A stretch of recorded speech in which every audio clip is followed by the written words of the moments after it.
August 20, 1944. A wet field outside Brest, France. Corporal Jack Maisie from Brooklyn stood in mud and rain, inflating a rubber tank that weighed 93 pounds, but was supposed to fool the German army into thinking it weighed 30 tons. The tank looked real from 200 yards.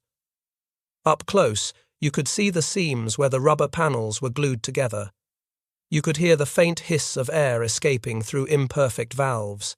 If a German patrol came close enough, they would realize the entire American armored division surrounding Brest was fake, and they would kill every man in Mazet's unit before breakfast. Maisie was 20 years old.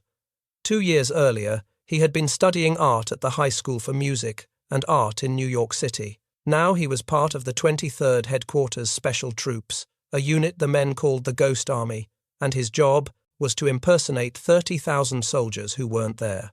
The problem was simple and deadly. The American army needed to take the port of Brest. 3 infantry divisions surrounded the city. 35,000 German troops under General Hermann Bernhard Ramke held defensive positions. Inside, determined to fight to the last man. American commanders wanted Ramke to believe he faced overwhelming force, hoped he would surrender without a prolonged siege. But the Americans didn't have overwhelming force. The 6th Armored Division had been pulled from Brest 2 weeks earlier for operations elsewhere. The Americans needed Ramke to think that division was still there, needed him to see tanks and artillery that didn't exist, needed him to hear an army that wasn't coming. That's where the Ghost Army came in, 1,100 men pretending to be 30,000, artists pretending to be soldiers, rubber pretending to be steel. The first man who realized conventional warfare wasn't enough was Ralph Ingersoll. Ingersoll had been managing editor of The New Yorker and Fortune magazine, founder of the New York newspaper called PM. He joined the army in 1942 and ended up in London, working with military planners on the invasion of Europe. Ingersoll watched British deception operations in North Africa, Operation Bertram in 1942. The British had fooled German General Erwin Rommel before the Battle of El Alamein, convinced him the main attack would come from the south when it actually came from the north. The British used dummy tanks, fake supply dumps, and misleading radio traffic. The deception worked. Rommel positioned his forces in the wrong place. The British broke through where he was weakest. Rommel lost. Ingersoll saw that and thought about how many American lives could be saved if the United States had a unit that could do the same thing. Make the Germans look the wrong way. Make them commit forces to defend against attacks that weren't coming. Tie up their reserves while real American units hit them somewhere else. He teamed up with Colonel Billy Harris. Harris was a military professional, feet on the ground, figure out how to make it work. Ingersoll was the big idea guy. Together they sold the concept to Army Command. The 23rd Headquarters Special Troops was officially activated on January 20, 1944, at Camp Forest, Tennessee. The Army needed soldiers who could think like artists, engineers who understood deception, men who could improvise and adapt because there was no manual for what they were about to do. They recruited from art schools in New York, Chicago, and Philadelphia. They recruited from advertising agencies. They recruited actors, set designers, architects, illustrators, photographers, men who understood visual illusion, who knew how to make something look like what it wasn't. The recruitment was deliberate. Army planners looked for specific skills. They wanted men who had studied perspective, who understood how the human eye processes visual information from different distances. They wanted engineers who could calculate sight lines and angles. They wanted sound technicians who understood acoustics. They wanted radio operators with perfect timing and the ability to mimic communication patterns. The unit had one of the highest average intelligence quotients in the entire United States Army, 119.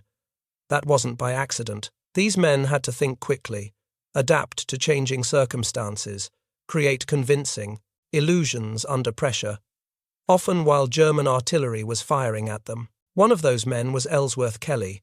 He would later become one of America's most famous minimalist painters and sculptors. In 1944, he was 20 years old and assigned to the 603rd Engineer, Camouflage Battalion, responsible for visual deception.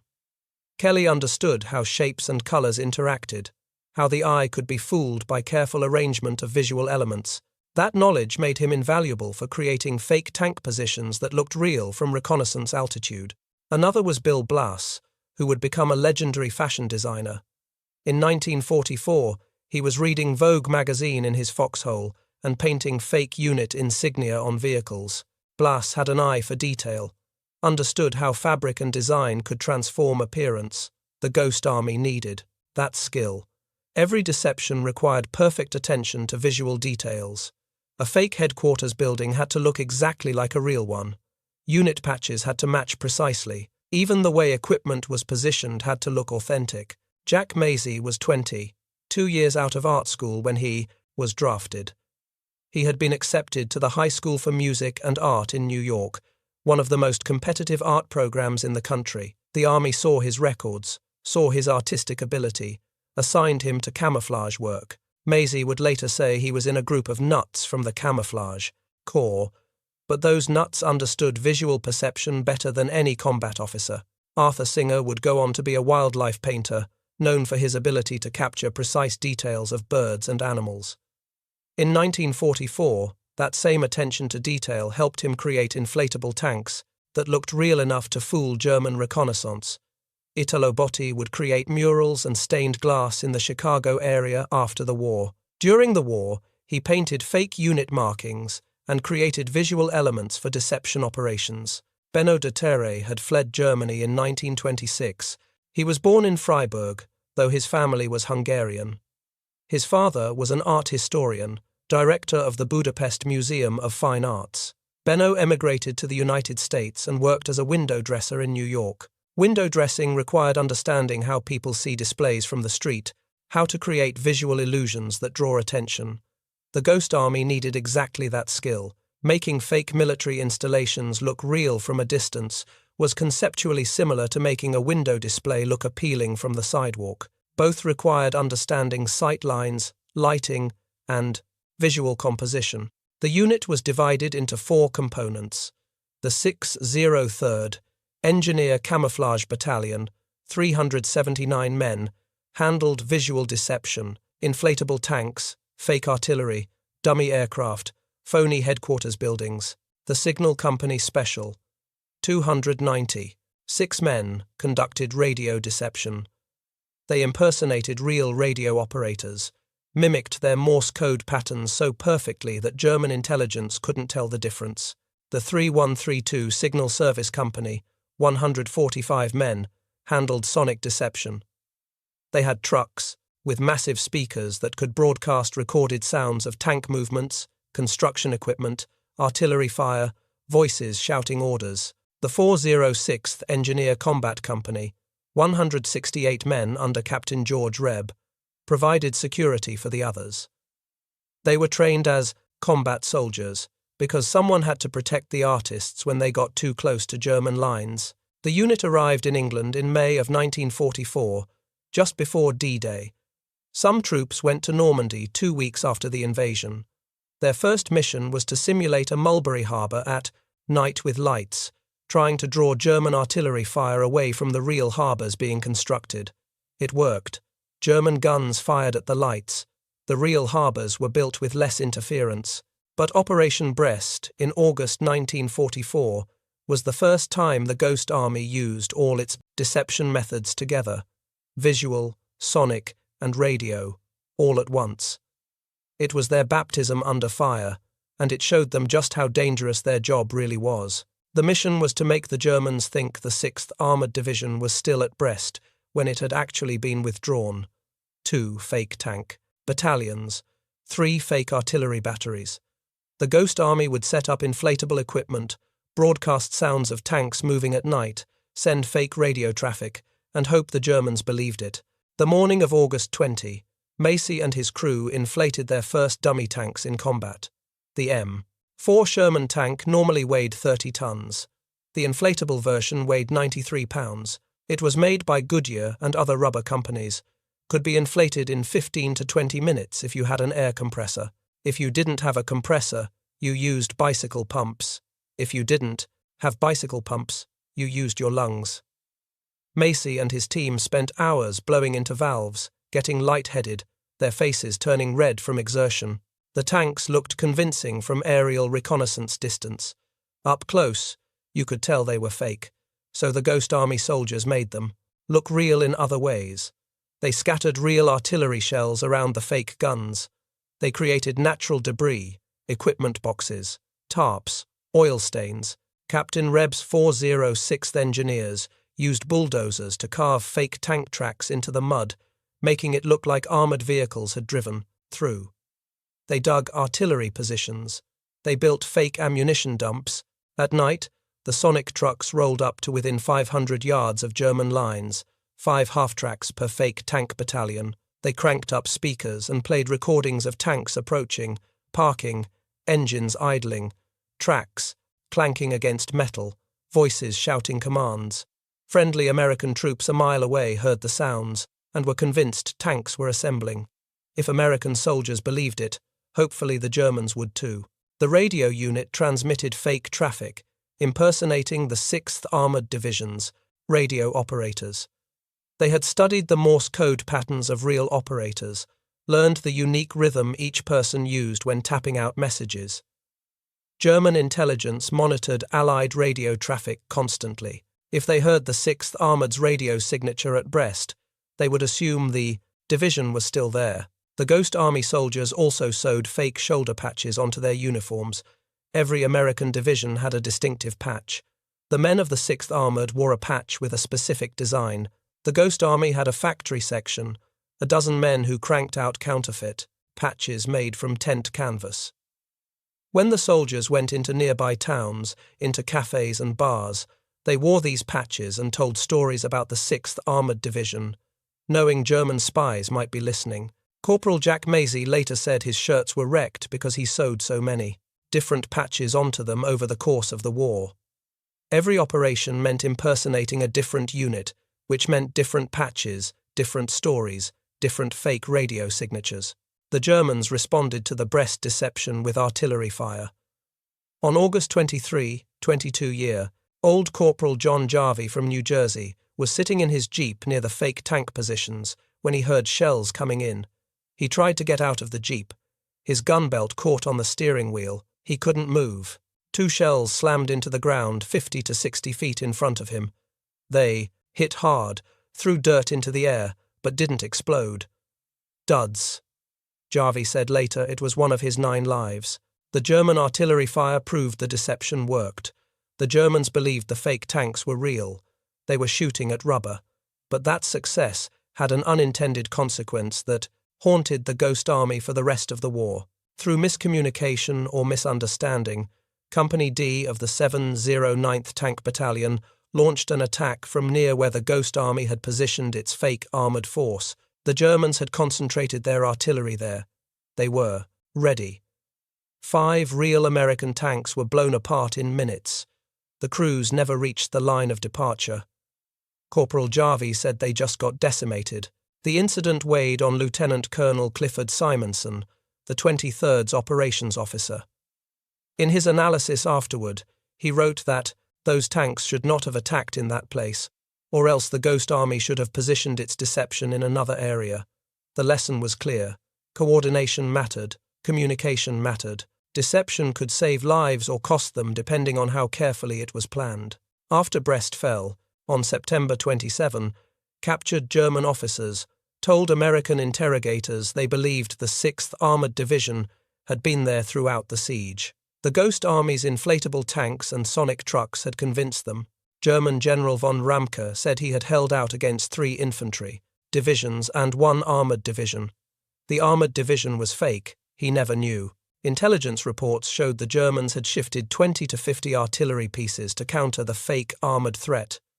Real German guns firing at rubber tanks. Real German soldiers watching fake positions. Resources tied up by an illusion. But the operation taught the Ghost Army what they were really doing. This wasn't a game. This wasn't art school. Men died when deceptions failed. Men lived when deceptions worked. The weight of that knowledge stayed with them. The soldiers processed that weight differently. Some became more cautious. calculating every detail of future deceptions to prevent another tragedy like the 709th Tank Battalion. Others became more determined, understanding that their work was saving far more lives than it cost. Corporal Jarvie wrote in his diary that the night that he couldn't stop thinking about the tank crews who died. He knew the deception had worked. The Germans had concentrated fire exactly where the Ghost Army wanted them to. But 5 American soldiers were dead because of miscommunication. The Ghost Army couldn't control what other units did. They could only create the illusion and hope American command coordinated properly. Lieutenant Colonel Simonson gathered the officers after Brest and laid out new protocols. Every deception had to be coordinated precisely with combat units. Every commander had to know where the Ghost Army was, positioned, what illusion they were creating, and where real units should not attack. Communication failures cost lives. The Ghost Army would not allow that to happen again if they could prevent it. The soldiers also learned practical lessons. Inflatable tanks needed constant maintenance. The rubber developed leaks. Small holes from shrapnel, tears from rough handling, valve failures. The men carried repair kits, patched holes in the middle of operations, sometimes while German artillery fired nearby. They learned to inflate tanks in different weather conditions. Cold made the rubber stiff and harder to work with. Rain made everything slippery. Wind tried to blow the inflatable equipment away before it was properly secured. They learned that sonic deception worked best at night when sounds carried farther and German observers couldn't visually verify what they were hearing. They learned that radio deception required absolutely perfect mimicry. One wrong rhythm in Morse code, one unfamiliar phrase, and German intelligence might realize the traffic was fake. They learned that visual deception required thinking like aerial reconnaissance. What looked fake from ground level might look perfectly real from 2,000 feet altitude. And they learned about fear. Real, constant fear. They operated close to enemy lines. They drew enemy fire deliberately. They had minimal weapons to defend themselves. Every operation meant gambling that the Germans would believe the illusion rather than investigate closely. If German infantry patrols came to inspect what looked like an American armored division, they would find young artists holding rifles they barely knew how to use, surrounded by rubber tanks that would deflate if you poked them with a knife. By September 1944, the Ghost Army had refined its techniques. Operation Bettemberg in Luxembourg ran from September 15 to 22. The unit impersonated the 6th Armored Division, holding a gap in General George Patton's line during an assault on the German city of Metz. They maintained the deception for 8 days, which was unusually long. Keeping up appearances that long required constant attention to detail, constant improvisation. 8 days meant the soldiers couldn't just set up inflatable tanks and leave.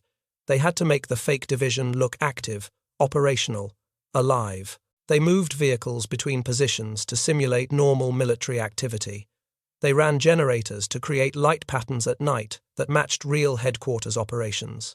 They had soldiers drive real jeeps around the perimeter wearing the 6th armored patches, making sure any German observers would see appropriate activity levels. The sonic trucks played different programs each night. Sounds of maintenance work, troop movements, artillery positioning. If they repeated the same sounds too often, German intelligence might notice the pattern and realize something was wrong. The radio. Operators varied their traffic, simulating the daily routine of a real armored division. Supply requests, status reports, routine communications, all fake, but all carefully crafted to match what a real division would transmit. The soldiers also had to live in the field for those 8 days, maintaining the deception while dealing with cold September weather in Luxembourg. They dug foxholes, set up camouflage for their real equipment, cooked meals over small fires they had to conceal, so German observers wouldn't see too few fires for a division-sized force. Every detail mattered. Lieutenant Colonel Simonson considered Operation Bettemberg a turning point. He said it was the first operation executed fully professionally and correctly. The Ghost Army had learned from its mistakes at Brest. Now they knew how to coordinate with real combat units, how to time their deceptions, how to sell the illusion without getting anyone killed. The operation succeeded completely. German forces positioned troops to counter the 6th Armored Division in the Ghost Army's location. When the real assault on Metz came, it hit the Germans where they were weaker. Between September and March, the Ghost Army conducted operation after operation. Some lasted only a day or two, others stretched for a week or more. Each required creativity and adaptation. The unit developed a repertoire of techniques, but every operation demanded customization. German intelligence wasn't stupid. If the Americans used the same deception twice in the same way, the Germans would catch on. So the Ghost Army varied their methods. Sometimes they emphasized visual deception with hundreds of inflatable vehicles. Other times they relied more heavily on sonic and radio work with fewer visual elements. Sometimes they created elaborate fake headquarters with officers in appropriate uniforms walking around nearby towns. Other times they stayed hidden and let the sounds and radio traffic do the work. As the Allies moved deeper into Europe, the Ghost Army moved with them. They followed patterns, advanced through France. They operated in Belgium during the Battle of the Bulge, though they had to evacuate in a hurry when German forces broke through in December 1944. They didn't have real weapons. Their rifles and 50 caliber machine guns wouldn't stop a German assault. When the Bulge happened, the Ghost Army grabbed their inflatable tanks and sound equipment and ran. The unit staged more than 20 deception operations between D-Day and the end of the war in Europe. Each operation required improvisation. Each required the soldiers to become actors playing roles, pretending to be officers from divisions they weren't part of, telling fake stories in cafes where German agents might be listening, wearing fake patches and fake insignia, and hoping nobody looked too closely. The psychological strain was constant. These men knew that if the Germans discovered the deception, they would be slaughtered. The Ghost Army wasn't a combat unit. They had minimal weapons. They operated close to the front lines, sometimes within a quarter-mile of German positions. If German troops attacked their positions, the soldiers manning fake tanks and artillery would have no way to defend themselves. But they kept doing it, because it worked. Because every time the deception succeeded, real American soldiers faced less resistance. Every fake division the Germans worried about was resources not used against real divisions.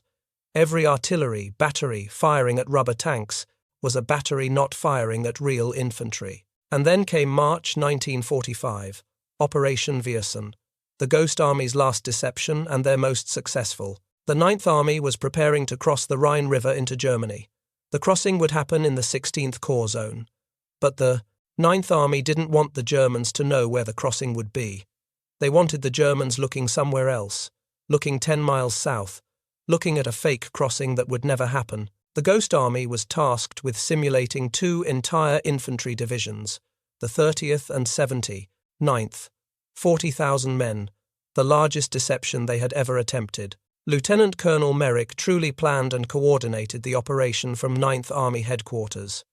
The Ghost Army would set up in the 13th Corps Zone, while the real divisions assembled in the 16th Corps Zone. Everything the Ghost Army did would draw German attention south, away from the real crossing point. On March 18, the Ghost Army moved into position near Viersen, a German city in the lower Rhine Valley north of Cologne. They brought everything. More than 600 inflatable vehicles, dummy tanks, artillery, jeeps, trucks, even inflatable liaison aircraft. The visual deception had to be perfect because German aerial reconnaissance, though limited by this stage of the war, might still spot them. The camoufleurs inflated the rubber vehicles and positioned them exactly as real. Divisions would position real equipment. They created fake headquarters buildings with painted signs. They ran telephone lines between buildings, even though the lines didn't connect to anything. They dug artillery positions. They scattered ammunition crates and fuel drums.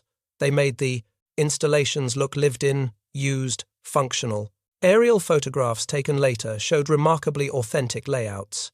If you didn't know they were fake, you would assume they were real military positions. The sonic crews worked around the clock. At night, they played sounds of trucks rolling in, equipment being moved, construction crews working. During the day, they broadcast sounds of heavy bridging work, as if engineering units were assembling pontoon bridges for a river crossing. The sounds carried across the Rhine to German positions on the opposite bank.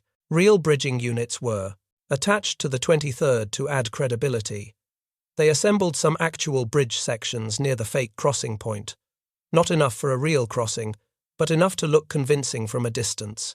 The radio unit transmitted constant traffic, impersonating the 30th and 79th Divisions.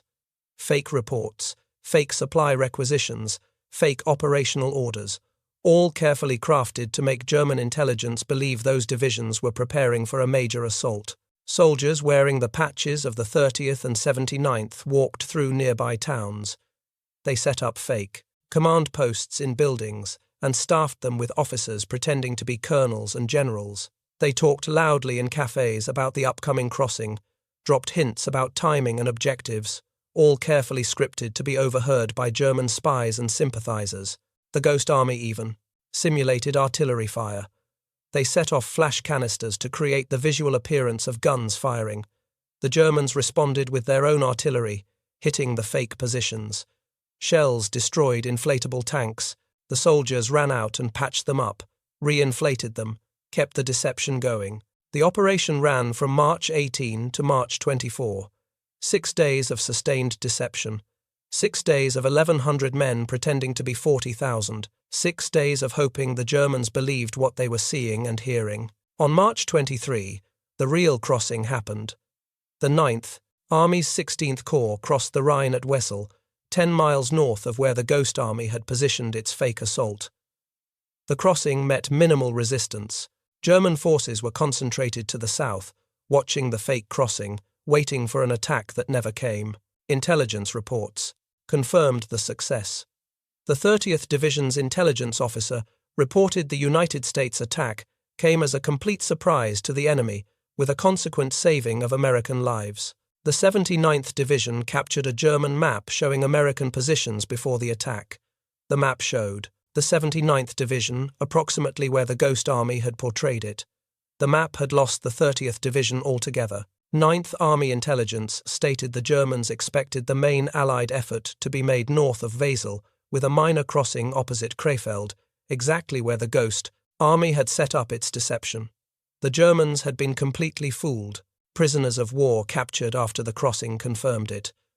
Not one German soldier, including battalion and regimental officers, expected an attack from the west. All had been told by higher command to prepare for an attack from the north across the Lippe River and Canal.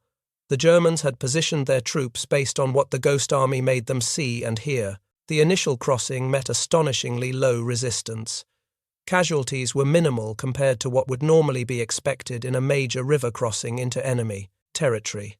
The deception had worked perfectly. Military historians estimated Operation Viersen saved between 15,000 and 30,000 American lives. The Ghost Army's rubber tanks and sound effects and fake radio traffic had pulled German forces out of position and allowed real American soldiers to cross the Rhine virtually unopposed. General William Simpson, commander of the 9th Army, sent a commendation to the 23rd Headquarters Special Troops. He wrote that the careful planning, minute attention to detail, and diligent execution of the tasks accomplished by the personnel of the organization reflect great credit on this unit. It was one of the few official recognitions they received during the war.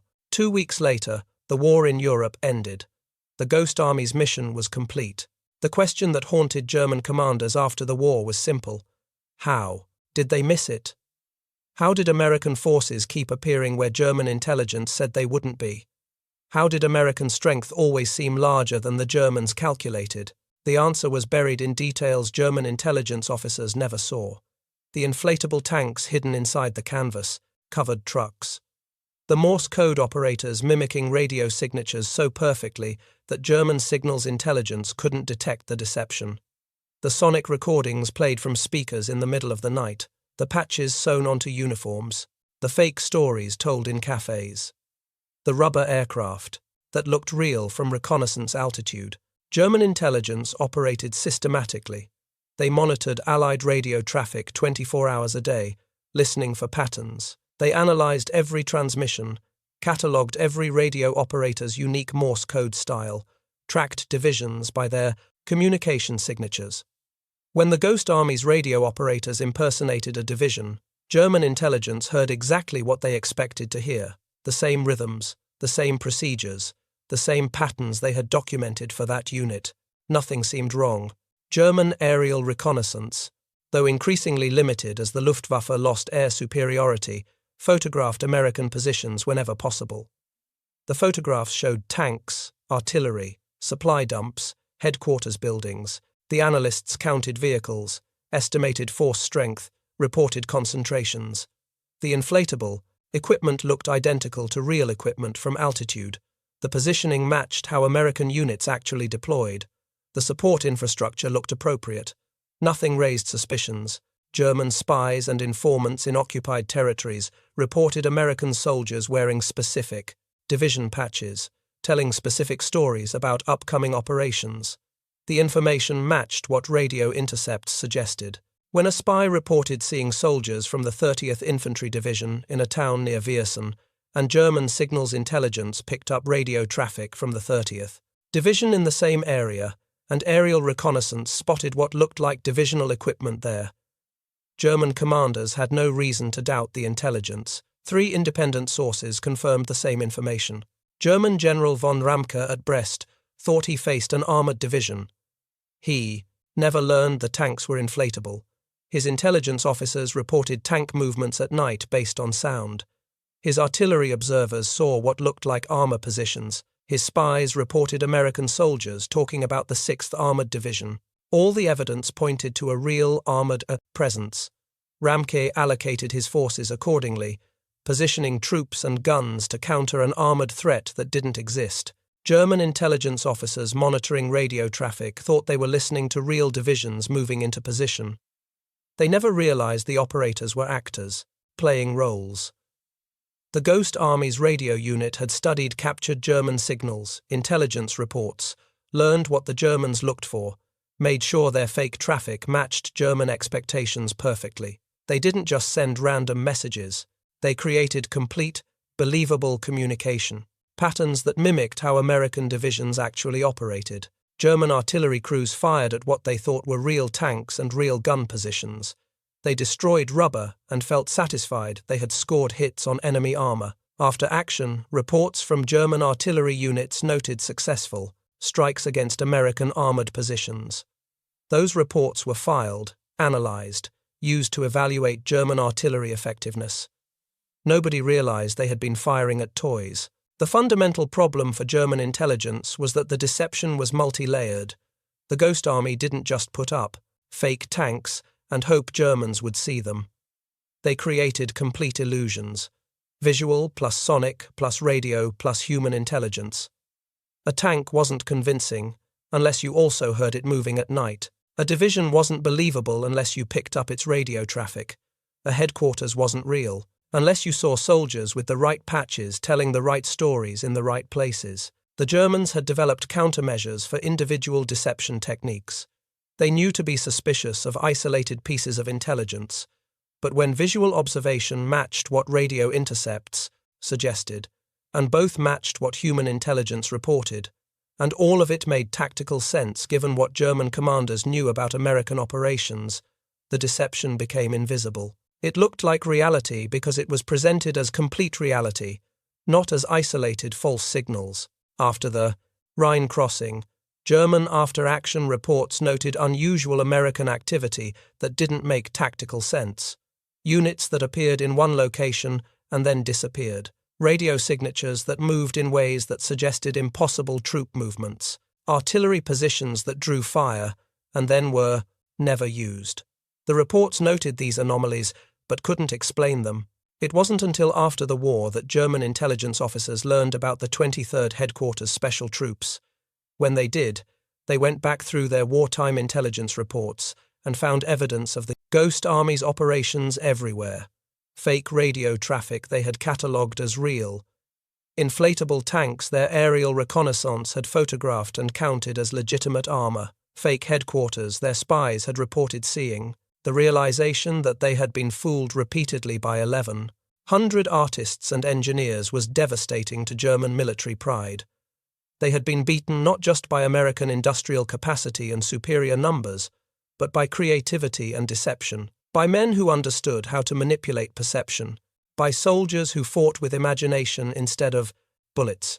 The Ghost Army never received official credit during the war. After Germany surrendered in May 1945, the unit returned to the United States. They arrived in July. On September 15, 1945, the 23rd Headquarters Special Troops was deactivated. Every soldier was sworn to secrecy. The Army classified all records. The equipment was packed away. Nobody could talk about what they had done. Not to family, not to friends, not to anyone.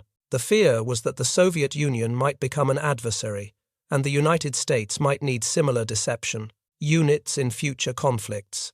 If the tactics became public knowledge, they would lose their effectiveness, so the Ghost Army disappeared into history.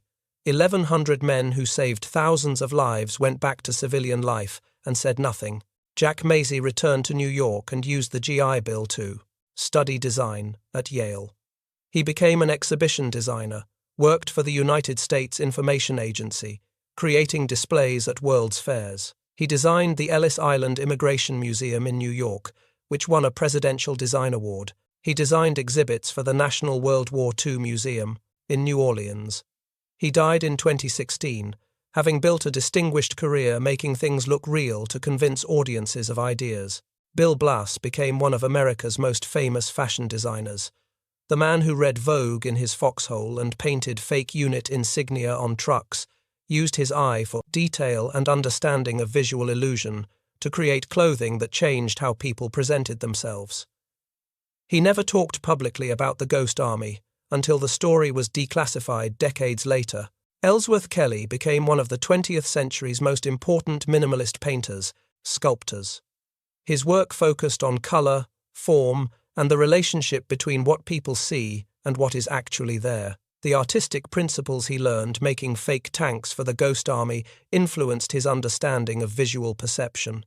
Arthur Singer painted wildlife. Benno de Terre went back to window dressing and art. Italo Botti created murals and stained glass.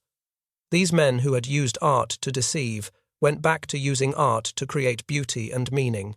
They didn't talk about the war. When people asked what they did in the service, they said they were engineers or they worked in camouflage. Nothing specific. Nothing that would reveal the classified mission. Some of their own families never knew. Kim Seal's father served in the Ghost Army. Seal didn't learn about it until 6 months after his father died in 2001, when another Ghost Army veteran contacted him about a reunion. Seal asked what the Ghost Army was. His father had never mentioned it, never talked about the deceptions, the inflatable tanks, the nights broadcasting fake sounds close to German lines, the terror of knowing that discovery meant death. He kept the secret to the grave. In 1985, Smithsonian Magazine published the first feature-length public account of the Ghost Army. Veteran Arthur Shilstone illustrated the article and offered first-hand testimony, but the story remained officially classified. The Army hadn't declassified the records. The veterans still couldn't talk freely about their service.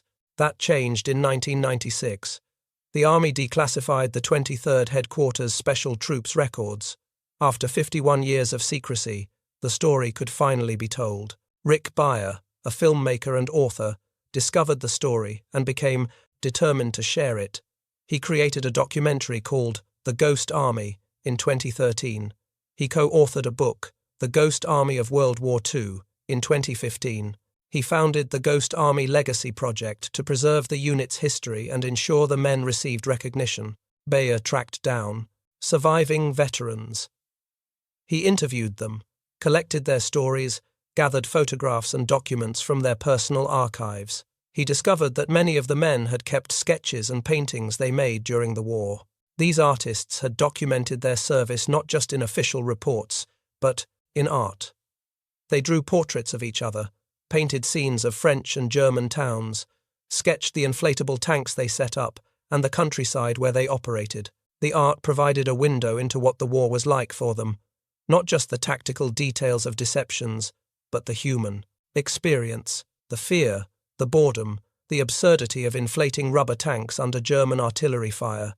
The the strange camaraderie of artists and engineers and soldiers thrown together in a mission nobody had ever attempted before. In 2022, President Joe Biden signed legislation awarding the Congressional Gold Medal to the Ghost Army.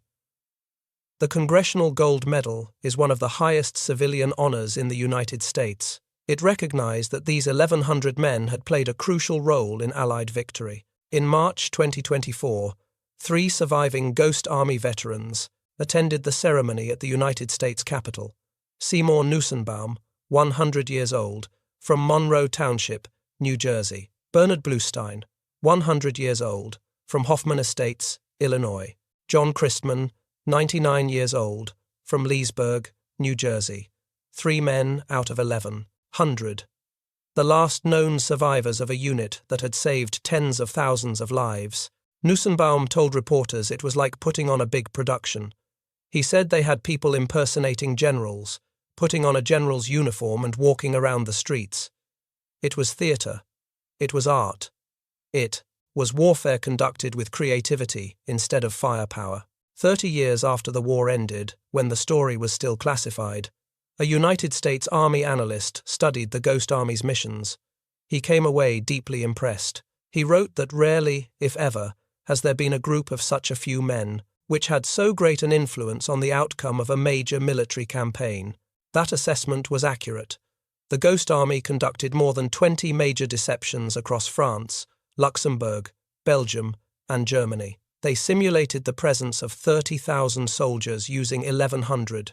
They convinced German commanders that American forces were larger, were positioned differently, were planning attacks in places where no attacks were coming. They drew German artillery fire, German troop movements, German defensive preparations toward threats that didn't exist. And while Germans focused on fake armies, real American divisions attacked where the Germans were weakest. The estimated casualty reduction ranges from 15,000 to 30,000 American lives saved. That number comes from comparing casualty rates in operations where the Ghost Army provided deception support versus similar operations without deception. River crossings, advances through defended territory, assaults on fortified positions. When the Ghost Army drew enemy forces away from the actual point of attack, American casualties dropped dramatically. 3 Ghost Army soldiers were killed during their operations. Dozens were wounded. They operated close to front lines, sometimes within a few hundred yards of enemy positions. They drew enemy fire by design. The sonic trucks broadcasting sounds of tank movements at night were targets. The inflatable tanks, positioned to look like real armor, attracted artillery. The men who set up these deceptions knew they were painting targets on themselves, but they did it anyway. Because they understood the mathematics. 3 men killed and 30 wounded was a tragedy. But if their deceptions saved 15,000 other soldiers, the equation was clear. The Ghost Army traded the risk to 1,100 men for the protection of hundreds of thousands. That calculation was never easy. Lieutenant Colonel Simonson's analysis of Operation Brest, where 5 tanks from the 709th Tank Battalion were destroyed because of miscommunication about the Ghost Army's deception, showed the moral weight these men carried. They were responsible not just for their own safety, but for ensuring their deceptions didn't inadvertently cause casualties among the troops they were trying to protect. The Ghost Army's legacy extends beyond World War II. The United States military continues to use tactical deception. Modern psychological operations and information operations trace their lineage to the 23rd Headquarters Special Troops. The techniques have evolved. Inflatable tanks have been replaced by digital deception, electronic warfare, and cyber operations. But the fundamental principle remains the same. Make the enemy see what you want them to see. Make them believe what you want them to believe. Control their perception, and you control their response. The Ghost Army proved that warfare isn't just about firepower and numbers. It's about psychology. It's about understanding how people make decisions based on the information they have. If you can control that information, if you can feed them false data that looks real, you can manipulate their decisions. You can make them position forces in the wrong place. You can make them prepare for attacks that won't come. You can make them waste resources defending against threats that don't exist. And in doing that, you save lives. Your soldiers face less resistance. They fight against enemies who are out of position, unprepared, confused. The battles are shorter, the casualties are lower, the victory is more complete. This is what 1,100 artists and engineers accomplished in 1944 and 1945. They didn't fire many shots. They didn't fight major battles. They didn't capture territory, but they changed the outcome of the war by making the Germans see something that wasn't there. The men who did this received almost no recognition for 50 years. While they kept silent, the official histories of World War II were written. Those histories talked about infantry divisions and armoured divisions and airborne operations. They talked about generals and battles and campaigns. They didn't mention the 23rd Headquarters Special Troops because that story was classified. By the time the story was declassified in 1996, the accepted narrative of how the war was won was already established. The Ghost Army's role wasn't part of that narrative. It took another 2 decades and the work of people like Rick Beyer to bring the story to public attention. And it took until 2022, 77 years after the war ended, for the United States government to officially recognize the unit's contribution with the Congressional Gold Medal.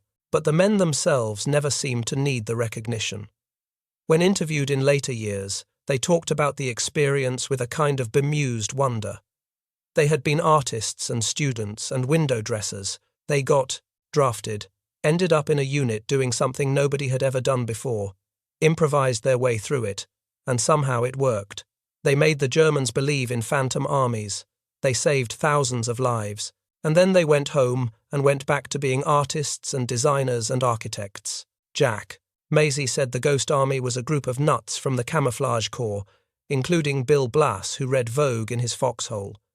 He said when the war was over, none of them wanted another war. They wanted to build things, create things, make the world better instead of destroying it. That might be the most important lesson of the Ghost Army. That creativity and imagination aren't just tools for making art, they're tools for saving lives. That the same skills used to design a beautiful building or paint a compelling image can be used to create illusions that protect soldiers. That artists have a role in warfare, not because they can make things look pretty, but because they understand how perception works, how to manipulate what people see and believe.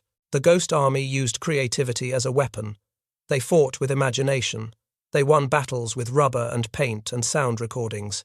And they proved that sometimes the best way to win a war is not to fight directly, but to make the enemy fight against an illusion, chase shadows, prepare for attacks that will never come. 1,100 men pretending to be 30,000, artists pretending to be soldiers, rubber pretending to be steel. And it saved more lives than anyone counted at the time. If you found this story as compelling as we did, please take a moment to like this video. It helps us share more forgotten stories from the Second World War. Subscribe to stay connected with these untold histories. Each one matters. Each one deserves to be remembered. And we would love to hear from you. Leave a comment below telling us where you are watching from. Our community spans from Texas to Tasmania. From veterans to history enthusiasts, you are part of something special here. Thank you for watching, and thank you for keeping these stories alive.